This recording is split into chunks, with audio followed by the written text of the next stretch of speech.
তাহলে প্রথম প্রশ্ন হচ্ছে তোমাদের, ভুট্টায় কোন ধরনের খাদ্য উপাদান থাকে? শর্করা।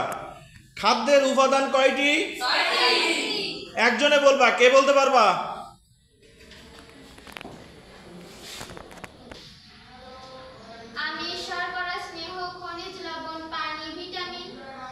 ধন্যবাদ। এরপরে আছে শর্করা জাতীয় খাদ্য হলো কি কি লিখে আছে? তারপরে আছে ভিটামিন ও খনিজ লবণের কাজ কি?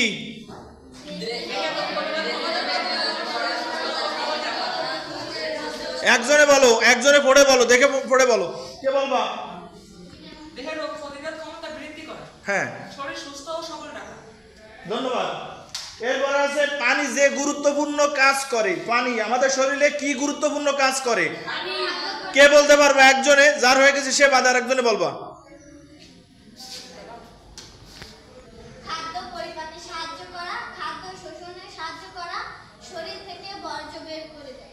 হ্যাঁ, এই বলবো এভাবে, খাদ্য পরিপাকে সাহায্য করা মানে তো আমি করি, আমি না, এটা বলছে পানি করে, তাই না? অর্থাৎ পানি খাদ্য পরিপাকে সাহায্য করে, খাদ্য শোষণে সাহায্য করে, শরীর থেকে বজ্র বের করে দেয়। ধন্যবাদ। তারপরে আছে কোন কোন ক্ষেত্র বিবেচনায় নিয়ে খাবারের পরিকল্পনা করা উচিত? কে বলতে পারবা?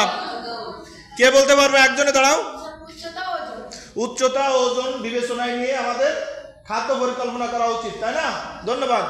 এরপরে আছে কোন ব্যক্তি বা পরিবার বা এলাকার মানুষের খাদ্যাভ্যাস ও পুষ্টির অবস্থা সম্পর্কে সামগ্রিক ধারণা পাওয়া যায় কিসের মাধ্যমে? পুষ্টি। ধন্যবাদ। তারপরে আছে, বসো, WHO এটা কি বলে? ধন্যবাদ। হু, আর বাংলায় বলে বিশ্ব স্বাস্থ্য সংস্থা। ধন্যবাদ। বসো। এবার মুআলিম, এইটার উত্তর দিবা তুমি যে WHO বা বিশ্ব স্বাস্থ্য সংস্থা 2004 অনুযায়ী কয়েক মাস, মানে অল্প কিছু মাস বয়সী একটি ছেলে শিশুর সর্বনিম্ন, মানে সবচেয়ে নিচে সর্বনিম্ন বয়স কত হওয়া প্রয়োজন? কত হওয়া প্রয়োজন?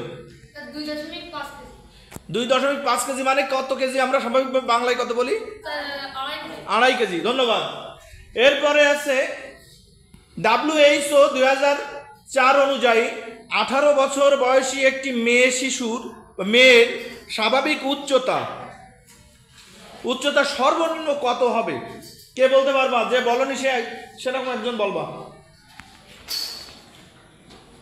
বলো। দাঁড়ায় যাও একজনে, জান্নাতুল দাঁড়াও। কত সেন্টিমিটার দেখো তো এখানে? 100। ধন্যবাদ। বসো। অর্থ এর বয়স 12 বছর হলে, আমাদের এখানে অর্থ আছে? কই সে অর্থ? কই? দাঁড়াও, অর্থ দাঁড়াও। অর্থ এর বয়স 12 বছর হলে হু, মানে বিশ্ব স্বাস্থ্য সংস্থা 2004 অনুযায়ী স্বাভাবিক ওজনের সর্বোচ্চ মাত্রা কত কেজি হবে? অর্থ তোমার কয় কেজি আছে? তুমি আজকের মাপ্পা নিচে যে, ঠিক আছে? ধন্যবাদ সবাইকে। সপ্তম শ্রেণীর এই কাজটা আগামী ক্লাসের জন্য তোমাদের থাকবে, ঠিক আছে? ধন্যবাদ। আসসালামু আলাইকুম।